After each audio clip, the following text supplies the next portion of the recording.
नमस्कार दोस्तों, स्वागत है आपका अपनी YouTube channel study easy code में। आज का हमारा यह वीडियो एक ऐसे टॉपिक पे रहने वाला है जिसको देश दुनिया के हजारों न्यूज़पेपर्स ने कवर कर रखा है। आज हम चर्चा करेंगे एक एस्टेरॉयड के बारे में जो रसिया के साइबेरिया रीजन में गिरा है, जिसको साइंटिस्टों के द्वारा CWEPC5 नाम दिया गया है। और साइंटिस्टों के द्वारा ये भी बताया जा रहा है कि उसका साइज लगभग 70 सेंटीमीटर है, मतलब लगभग 27 इंचेस का है।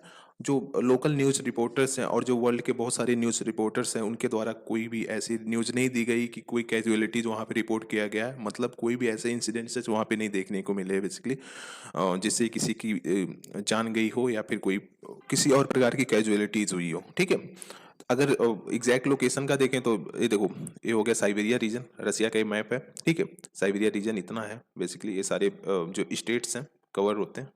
ठीक है, तो यहाँ पे कहीं ना कहीं लेकिन अब बात आता है कि आखिर एस्टेरॉयड होता क्या है, कहाँ से आता है, क्या इसके पहले ऐसे इंसिडेंट से देखने को मिले हैं। और इसके साथ साथ हम जानेंगे दुनिया के बहुत सारे ऐसे स्पेस एजेंसीज जो कि इसको प्रिवेंट करने के लिए बहुत सारे स्टेप्स ले रहे हैं। ठीक है, तो चलिए शुरू करते हैं वीडियो को हमारे पहले क्वेश्चन से। व्हाट आर एस्टेरॉइड्स, मतलब एस्टेरॉइड्स एग्जैक्टली हैं क्या। ठीक है, आइए देखते हैं। अगर हम आसान भाषा में समझे तो एस्टेरॉइड एक प्रकार का रॉकी ऑब्जेक्ट होता है जो कि जनरली एस्टेरॉइड बेल्ट में पाए जाते हैं। ठीक है, एस्टेरॉइड बेल्ट एक रीजन है जो कि मार्स और जुपिटर के बीच में पड़ता है। देखो, ये मार्स हो गया, ये हो गया जुपिटर, इसके बीच में ये जो ये बेल्ट है इसे एस्टेरॉइड बेल्ट बोला जाता है। और यहाँ पे जो सारे स्मॉल ऑब्जेक्ट्स मतलब एस्टेरॉइड हैं, उसे कभी कभी माइनर प्लेनेट भी बोल दिया जाता है, मतलब एक काफी छोटा ग्रह। ठीक है, जैसे होता है ना, ये सारे जैसे स्मॉल है, अगर इसकी साइज बहुत बड़ी है तो उसे एज ए स्मॉल प्लेनेट बोल दिया जाता है। अब क्वेश्चन उठता है इसका फॉर्मेशन कैसे हुआ, आखिर इतना सारा जो एस्ट्रॉयड आए हैं वह कहाँ से आए हैं। ठीक है, तो अभी तक जो स्टडीज की गई हैं, अभी तक जो रिसर्च पेपर तैयार किया गया है, उससे यह पता चलता है कि जो सोलर सिस्टम में प्लैनेट्स का फॉर्मेशन होने से पहले जो इन्फेंट सन था, मतलब एक तरह से एक नवजात जो सन था, जो अभी नया नया बना हुआ था, वह डस्ट और गैसेस से सराउंडेड था, जिससे हम प्रोटोप्लैनेटरी डिस्क बोलते हैं। देखो, दिस इज प्रोटोप्लैनेटरी डिस्क। हाँ, तो जब ये सन इनिशियल, तो यह जो सन इनिशियल स्टेज में था एक तरह से। ठीक है, इस टाइम की ये बात की जा रही है। तो ये जो डिस्क है बेसिकली, ये क्या हुआ, धीरे धीरे इसमें कोलिजन हुआ। ठीक है, धीरे धीरे जो बेसिकली जो एस्ट्रॉइड्स थे, स्मॉल एस्ट्रॉइड्स, एक तरह से डस्ट वगैरह थे, उसमें कोलिजन देखने को मिला। और इस कोलिजन की वजह से कहीं ना कहीं प्लेनेट का निर्माण हुआ, और जो बचे रह गए हम एस्ट्रॉइड के नाम से जानते हैं। ठीक है, देखो, ये सन है, इनिशियल स्टेज में है। ठीक है, ये डिस्क है जिसे प्रोटोप्लैनेटरी डिस्क बोलते हैं, वह है। ठीक है, अब क्या हुआ था इनिशियल टाइम में, ये जो पेबल्स थे, ये छोटे छोटे जो पत्थर थे, एक तरह से पेबल्स मीन पत्थर ही होता है, एक तरह से छोटा, काफी स्मॉल, देखो 10 सेंटीमीटर का बताया जा रहा है। ये पेबल्स जो थे वह आपस में कोलाइड होकर एक एस्ट्रॉइड का निर्माण किए। ठीक है, एक नहीं मतलब कई सारे एस्ट्रॉइड का निर्माण किए। तो यह जो एस्ट्रॉइड था वो आपस में कहीं ना कहीं एक तरह से कोलाइड होके बहुत जो अर्थ्स हैं, जो अदर भी प्लैनेट्स हैं, उसका निर्माण किया। ठीक है, तो इससे क्या हुआ, इस प्रोसेस में जो कई सारे बहुत सारे ऐसे स्मॉल एक तरह से एस्ट्रॉइड बचे रह गए, वह एक तरह से जो एस्ट्रॉइड बेल्ट है उसमें अभी प्रेजेंट है। ठीक है, और भी अदर जगहों पे भी कहीं ना कहीं प्रेजेंट होते हैं।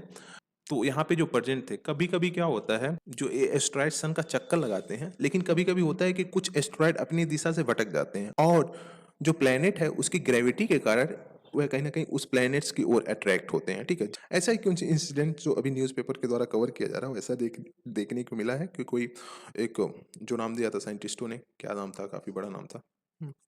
वह एक तरह से अर्थ का जो ग्रेविटेशनल फोर्स है उसे अट्रैक्ट किया, और वह अर्थ के तरफ बढ़ा और कहीं ना कहीं साइबेरिया रीजन में गिरा, मतलब साइबेरिया रीजन था उसको हिट किया। ठीक है, एस्ट्रॉयड जो कि अर्थ को हिट किया है, तो उसमें से एक एग्जाम्पल सामने आता है 1908 का।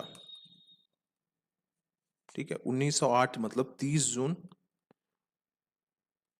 1908 में एक ऐसा इंसिडेंट हुआ था जो कि काफी समय तक रिपोर्ट किया जा रहा है, मतलब अभी तक इसका चर्चा किया जाता है जो न्यूज़पेपर्स हैं एंड अदर मैगजीन्स में। ठीक है, 30 जून 1908 में एक लगभग 40 सेंटीमीटर का एस्ट्रॉयड हिट किया था, जो टुंगुस्का रीजन है साइबेरिया में, वहां पे। ठीक है, और कहा जाता है कि कि इसका जो इम्पैक्ट था वह लगभग जितने में लंदन सिटी है उतना फॉरेस्ट एरिया डिस्ट्रॉय हो गया था उस रीजन का।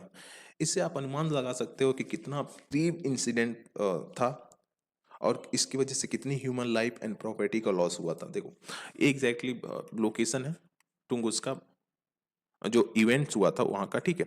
इसमें लगभग अगर हम देखें तो एक जो लंदन जितना सिटी है उतना एरिया डिस्ट्रॉय हुआ था और कहीं ना कहीं रिपोर्ट के द्वारा बताया जाता था कि लगभग 80 मिलियन ट्रीज डिस्ट्रॉय हुए थे। आप इससे अनुमान लगाओ कितना ग्रेव सिचुएशन क्रिएट हुआ रहा होगा उस टाइम पे, कितना एक तरह से प्रॉब्लमेटिक सिचुएशन क्रिएट रहा होगा। अगर सपोज दैट वही जो एस्ट्रॉयड था किसी पर्टिकुलर जगह पे हिट करता, सपोज दैट लंदन में, न्यूयॉर्क सिटी में, या फिर यू कैन से दिल्ली जैसे शहरों में अगर कहीं हिट करता, तो क्या उसका रिजल्ट देखने को मिलता वो आप अनुमान भी नहीं लगा सकते। देखो टुंगुस्का इवेंट 80 मिलियन ट्रेस डिस्ट्रॉयड, ठीक है। ऐसे कुछ इंसिडेंट्स वहां पे देखने को मिले।